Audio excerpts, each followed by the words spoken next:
నమస్తే మామ, ఎట్లున్నారు అందరూ? ఈరోజు మన దేశం అంతటా రిజల్ట్స్ వచ్చినాయి కాబట్టి కంగ్రాచులేషన్స్ టు మోడీ సర్కార్.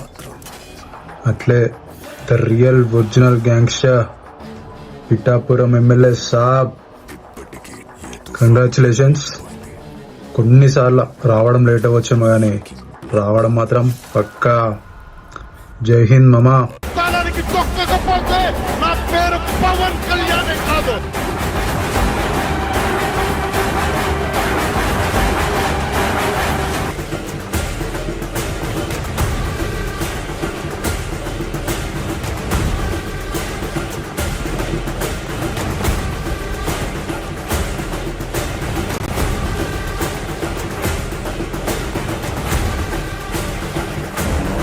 మనల్ని ఎవరు రాలేదు.